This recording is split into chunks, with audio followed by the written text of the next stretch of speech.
A antiga Israel queria que Jesus fizesse algo sensacional para provar que ele era realmente o Filho de Deus. Mas Jesus está dizendo nesta passagem: vocês estão buscando um sinal? Muito bem, eu lhes darei um sinal. Eu sou o sinal. Agora, quando você se depara com Jesus, qual é a sua reação? Quando você é confrontado com Jesus Cristo, qual é a sua reação? A reação dos escribas e fariseus foi de hostilidade. Já o povo dos dias de Nínive se humilhou e se arrependeu ao enfrentar e se deparar com Deus. E a pergunta que todos fazemos hoje é esta: o que vocês pensam de Cristo? Quem é Jesus Cristo? Mas a nossa geração ficou obcecada por Jesus. Os jovens estão falando sobre Jesus.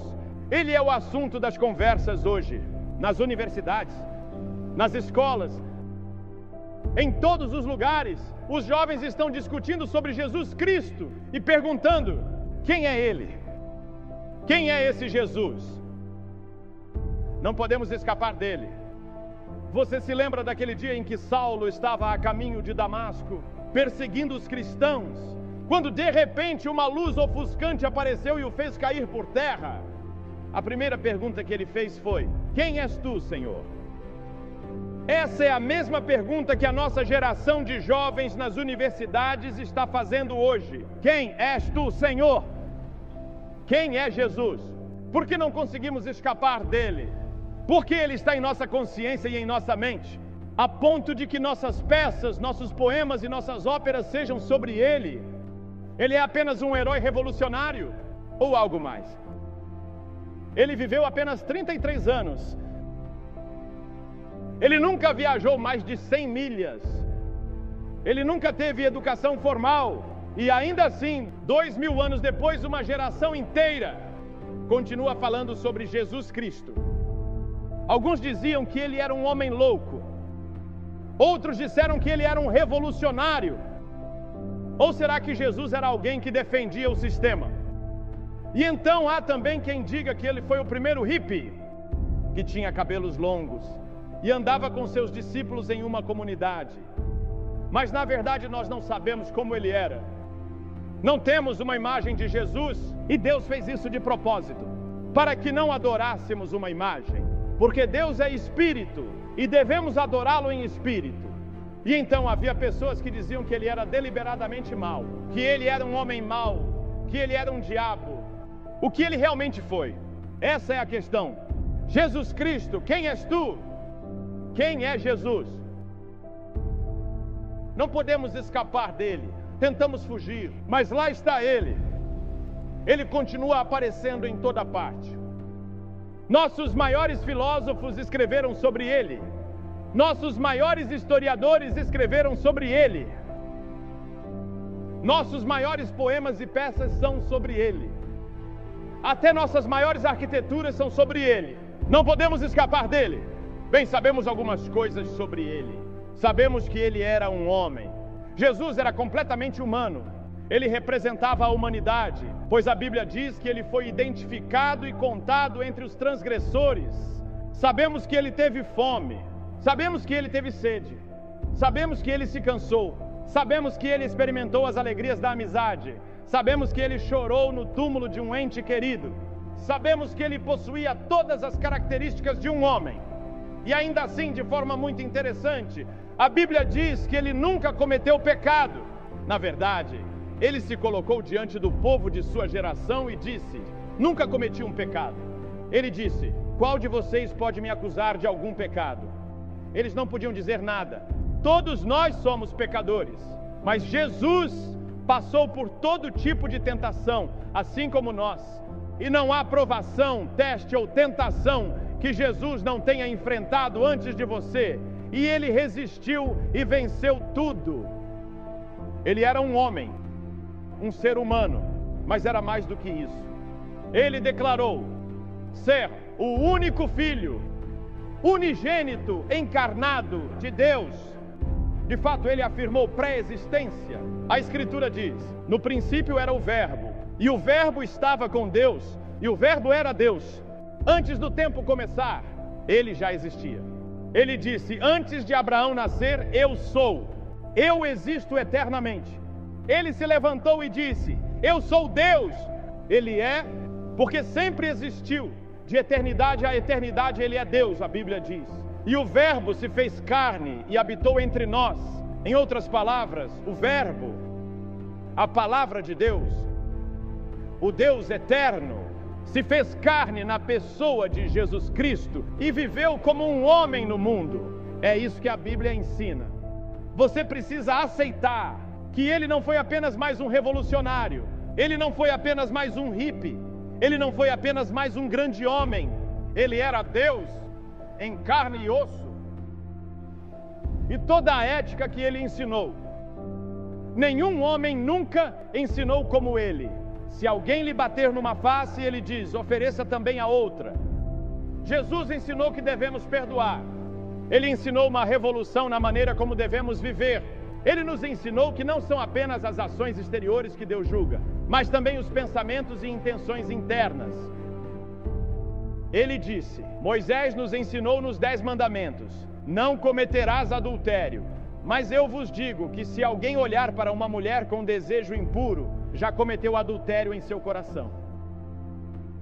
Ele disse: vocês ouviram o que foi dito aos seus antepassados: não matarás.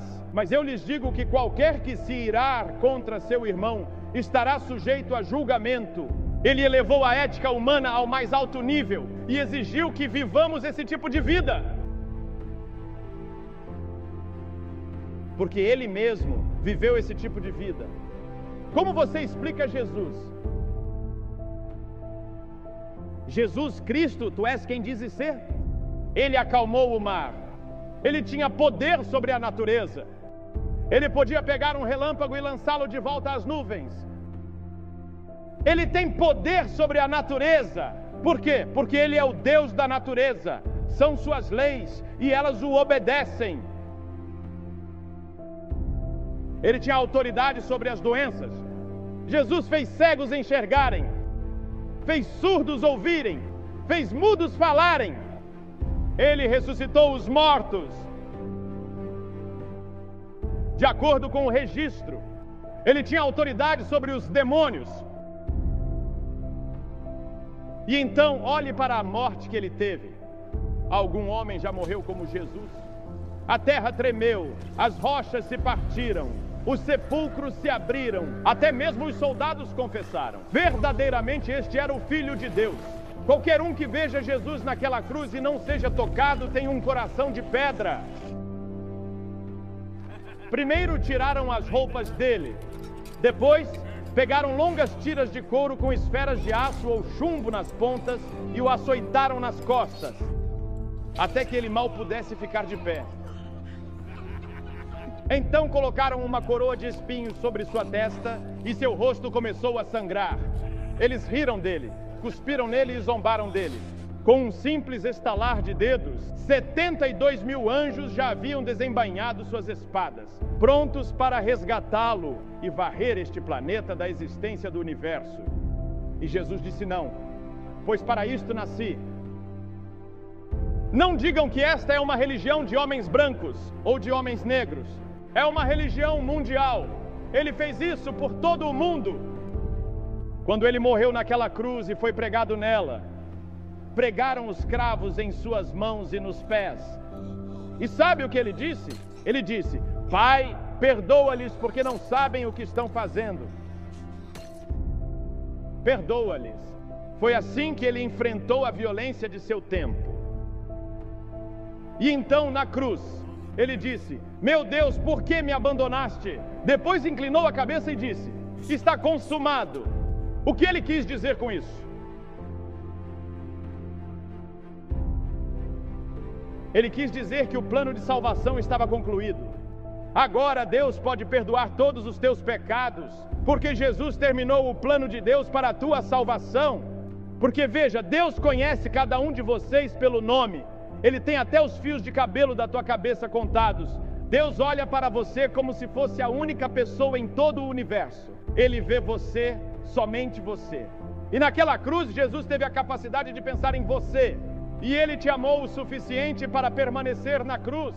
Já houve amor maior do que esse? Porque Ele viu que ressuscitaria dos mortos. Ele viu que nas gerações futuras haveria um povo reunido em seu nome, que formaria seu corpo. Ele viu o dia em que reinaremos com Ele em seu reino. Sim, eles o colocaram em um túmulo. E se Ele não tivesse ressuscitado, não haveria evangelho. Jesus Cristo está vivo. E quando foram ao túmulo pela manhã, ouviram a maior notícia que o mundo já conheceu. Ele não está aqui, Ele ressuscitou, Ele está vivo. E o que inspirou os discípulos a pregarem por todo o mundo foi a ressurreição. Eles pregavam em toda parte que Jesus está vivo. E então o que acontece com as pessoas que recebem a Cristo? O que acontece com elas? Tivemos aqui na outra noite um homem que era líder dos Panteras Negras. Ele disse que achava que poderia mudar o mundo através do movimento Panteras Negras, até que conheceu Jesus. E ele disse que Jesus mudou a vida dele e tirou todo o ódio do seu coração. Ele disse: agora acredito que o mundo pode ser transformado, mas acredito que isso pode acontecer pelo poder de Jesus. É isso. Jesus entrando em nossos corações. Quem és tu, Senhor? Jesus Cristo, és tu quem dizes ser? Essa é a pergunta que cada um de vocês terá que responder hoje. Quem é Jesus? Ele era quem dizia ser, Deus em carne e osso? Acredito que as evidências são esmagadoras de que Ele é quem afirma ser o Filho do Deus vivo. Eu não posso prová-lo cientificamente, mas posso prová-lo pelas vidas que Ele transforma a cada dia. Posso prová-lo porque em meu coração não digo acho ou espero, eu digo sei. E você sabe, há outro elemento em nossas vidas sobre o qual não pensamos muito, e esse é o elemento da fé. Você pensa na fé que você tem que ter todos os dias? Você tem que ter fé de que sua esposa não colocou veneno no seu café esta manhã. Você tem que ter fé. Ela até pode ter tido vontade, mas não fez.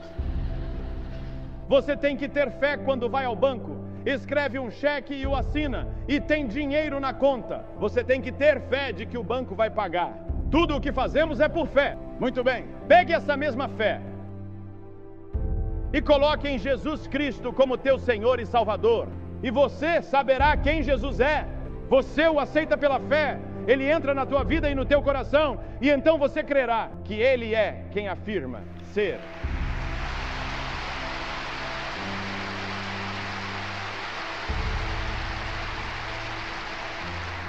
Paulo, naquela estrada para Damasco, também fez outra pergunta: o que queres que eu faça, Senhor? E Jesus respondeu: levanta-te e vai. Eu te digo agora, levanta-te e vem a Ele. Aceite-o como teu Senhor, Salvador e Mestre, como Filho de Deus, e Ele entrará no teu coração, perdoará teus pecados e transformará a tua vida.